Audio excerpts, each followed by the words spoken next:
اسلام نے آ کر شادی سے ریلیٹڈ کچھ امپورٹنٹ باتیں بیان کی ہے۔ اس میں سے سب سے پہلی اور ضروری بات یہ ہے کہ اسلام نے شادی کا ہدف کیا رکھا ہے۔ شادی آیا صرف دو لوگوں کا نزدیک ہونا یہ معنی رکھتا ہے یا نہیں؟ اسلام نے آ کر شادی کو ایک خاص معنی دیا ہے۔ اسلام نے شادی کے لیے ہدف رکھا ہے، دو ہدف، ایک آپ کا فزیکل ہدف اور ایک ہے میٹا فزیکل ہدف، یعنی ایک یہ مادی دنیا کا ہدف ہے اور دوسرا ایک مانوی دنیا کا ہدف ہے۔ اسی لیے آپ دیکھیں گے قرآن میں اور احادیث میں بہت جگہ پر ہمیں شادی سے ریلیٹڈ جو آیات اور روایات ملتے ہیں اس میں دونوں طرح کے مطلب بیان کیے جاتے ہیں۔ مثال کے طور پہ آپ دیکھیں گے ہمیں یہ روایت ملتی ہے جو یہ کہتی ہے کہ اگر آپ شادی کرتے ہیں تو آپ کا آدھا دین کامل ہو جاتا ہے، یعنی شادی کا ہدف صرف فزیکل پلیجر نہیں ہے۔ شادی کا مقصد صرف یہ نہیں ہے کہ آپ کی زندگی میں ایک شخص آئے گا اور آپ اس سے پلیجر اٹھا پائیں گے یا اس سے آپ کی نسل بڑھتی رہے گی۔ یہ چیزیں بھی احادیث میں موجود ہے جس سے کہا گیا ہے کہ ہم نے تمہارے لیے تمہارے ہمسر میں آرام رکھا ہے، یعنی جب تم تمہارے ہمسر کے ساتھ ہوتے ہو تو تمہیں آرام ملتا ہے۔ لیکن اس کے پیچھے پوائنٹس ہے۔ ایسے ہی ہر شخص کے ساتھ جس کے ساتھ آپ کی شادی ہو جاتی ہے آپ کو آپ کے اسپاؤس کے ساتھ آرام نہیں ملتا ہے۔ اس اسپاؤس کو کچھ رولز اینڈ ریگولیشنز فالو کرنے پڑتے ہیں، کچھ ریسپانسبلٹیز ہوتی ہے ان کو انجام دینا ہوتا ہے، تب جا کر ایک اسپاؤس کو اپنے اسپاؤس سے آرام ملتا ہے۔ اور خدا نے کہا کہ آپ جب آپس میں ہوتے ہو تو آپ کو آرام ملے گا، بلکہ کئی احادیث میں موجود ہے کہ اگر آپ صرف آ کر اپنے ہمسر کے بازو بیٹھ جاتے ہیں تو آپ کو اتنا فراوان ثواب ملتا ہے۔ اور روایات میں موجود ہے کہ ہم نے تمہیں ہمسر دی ہے تاکہ تم اپنی نسل آگے بڑھا سکو۔ تو یہ فزیکل ایسپیکٹس ہے، شادی کے فزیکل ایسپیکٹس ہے کہ آپ فزیکل پلیجر اس سے اٹھاتے ہیں، نسل آگے بڑھتی ہے۔ لیکن دوسری طرف شادی کے لیے بہت بلند اور ضروری پیام اور مقصد رکھے گئے ہیں، بہت ہی ہائی ایمز اینڈ گولز رکھے گئے ہیں۔ وہ یہ کہ شادی سے ایک معنویت حاصل ہوتی ہے۔ اسی لیے آ کر کئی جگہ آپ کو حدیث میں ملتا ہے کہ جو شخص شادی شدہ ہے اس کی نماز کا اسے 70 گنا زیادہ ثواب ہوگا۔ جو شخص اپنی فیملی کے لیے نان نفقہ کمانے کے لیے یعنی ان کے رزق کے لیے محنت کرنے کے لیے کام پر جاتا ہے اور اس کام کے دوران میں اگر وہ مارا جاتا ہے تو اسے شہید کا درجہ ملتا ہے۔ خود وہ جو کام کرتا ہے اور روزی کما کر اپنے فیملی کے لیے لے کر آتا ہے یہ خود ایک عبادت ہے۔ یعنی یہ کہ خدا نے، اگر آپ روایتوں کو میچ کریں گے اور کمپیئر کریں گے تو دیکھیں گے کہ خدا نے شادی میں مانوی طاقت بہت زیادہ رکھی ہے، مانوی امپورٹنس بہت زیادہ رکھی ہے compare to physical importance. Physical importance ہے، آپ کو پلیجر ملے گا، آپ کی نسل آگے بڑھے گی اور آپ کی فیملی بڑھے گی، یہ ساری چیزیں ہیں، دس از دا آؤٹ کم۔ لیکن شادی سے جو اصلی ہدف آپ کو حاصل کرنا ہے وہ اس طرف ہے کہ آپ کو ثواب اتنا ملے گا کہ مثلا آپ کو حدیث میں ملے گا کہ شوہر جب کام سے تھک کر گھر پر آتا ہے تو اگر زوجہ اسے ایک گلاس پانی دیتی ہے تو اسے جنت میں کتنے مقام ملتے ہیں۔ یا دوسری طرف سے کہ اگر شوہر اپنی بیوی کو گھر کے کام کاج میں مدد کرتا ہے تو اس کے کتنے بلند مقام حاصل ہوتے ہیں۔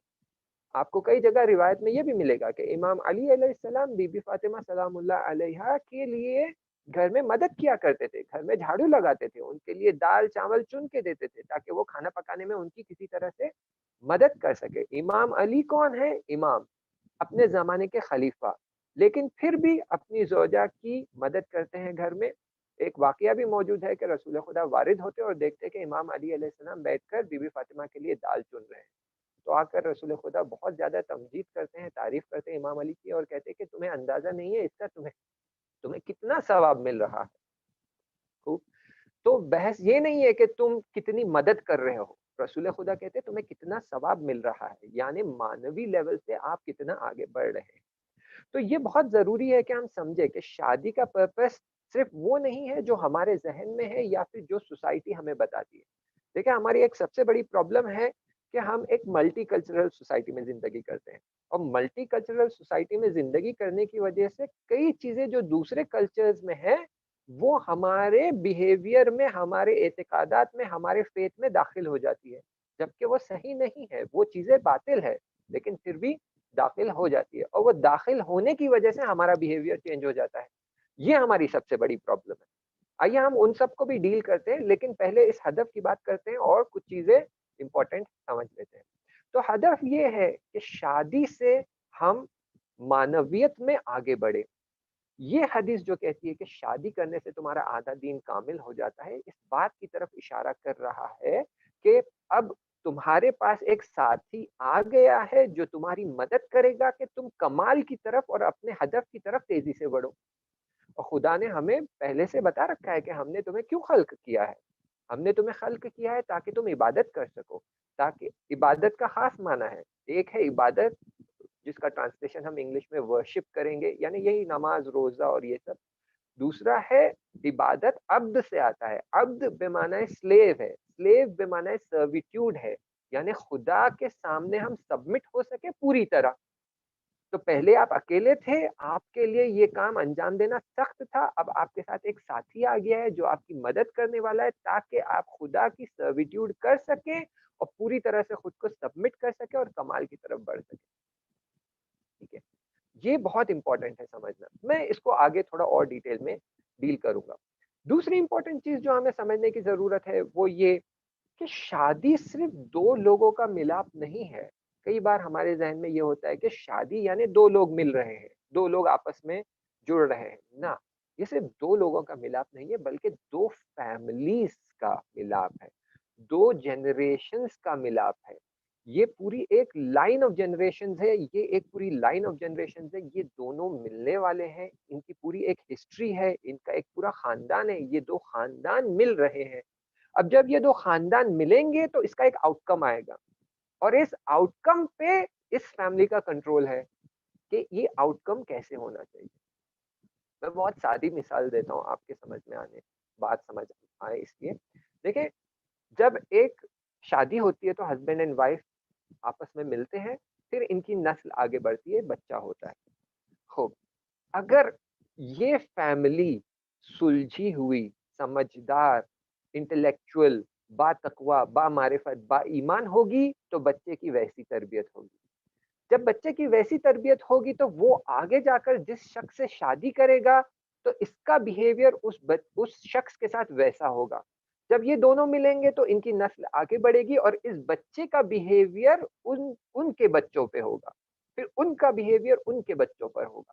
تو جتنا زیادہ ہم مانویت، اسپرچویلٹی، دینداری، ایمان ہمارے بچے میں ٹرانسفر کر پاتے ہیں، اتنا زیادہ وہ آگے بڑھتے جاتا ہے. نیکسٹ جنریشن میں آگے بڑھے گا، نیکسٹ جنریشن میں اور آگے بڑھے گا. لیکن جتنا کم ہم ٹرانسفر کرتے ہیں اتنا ہی نیکسٹ جنریشن میں اور کم ہوتا جائے گا، نیکسٹ جنریشن میں اور کم ہوتا جائے گا. فائنلی 5 6 7 جنریشن کے بعد آپ دیکھیں گے لوگ صرف نام کے مسلمان رہ جاتے ہیں اور عمل میں بہت پیچھے رہ جاتے ہیں. تو یہ جو شادی والا سیکوینس ہے یہ صرف دو لوگوں کی بات نہیں ہے، جنریشن آفٹر جنریشن ایک چین آف جنریشن کی بات ہے. تو اکثر لوگ یہ شادی کے چکر میں اور جو ہے ایگو کے چکر میں، منیت کے چکر میں بھول جاتے ہیں کہ ہم ایک پوری لائن آف جنریشنز کو خراب کرنے جا رہے ہیں. ہسبینڈ کبھی اپنے ایروگنس میں آ کر ایک پرٹیکولر بیہیویئر کرتا ہے، عورت کبھی اپنے ایروگنس میں آ کر ایک بیہیویئر کرتی ہے، اس وجہ سے دونوں کے بیچ میں جھگڑا ہوتا ہے. اس کے اثرات بچوں پہ ہوتے، وہ کیری فارورڈ ہوتے جنریشن آفٹر جنریشن. مگر یہ کہ کہیں کوئی بیچ میں ایک جنریشن میں ایک اتفاق ہو جائے، خدا کا لطف ہو جائے، کہیں سے ایک ایکسٹرنل اینٹی آ جائے، کوئی عالم آ جائے، کوئی دینداری آ جائے، بچے کے اندر وہ خاص اخلاق آ جائے کہ وہ قرآن اور اہل البیت سے خاص رغبت پیدا کرے، محبت پیدا کرے، تب پھر وہ چین آف جنریشن میں چینج آنے لگے گا. ورنہ یہ لوگوں کے بیہیویئر سے یہ جنریشن آفٹر جنریشن بنتی ہے. اگر یہ اپنے بیچ میں اچھا بیہیویئر نہیں رکھتے تو یہ جنریشن آفٹر جنریشن خراب ہوتے جاتی ہے. اگر ان کے فیملیز کا جو بیہیویئر ان کے اوپر ہے، جس کا اثر ان کے اوپر ہوتا ہے، جس کی وجہ سے ان کی معنویت یا بڑھ سکتی ہے، کم ہو سکتی ہے، یہ جنریشن آفٹر جنریشن اثر کرتی ہے. تو یہ بات دونوں طرف کی فیملیز کو سمجھنے کی ضرورت ہے کہ ہم نے جب دو لوگوں کو ملایا ہے تو ہمیں انہیں سپورٹ کرنا ہے.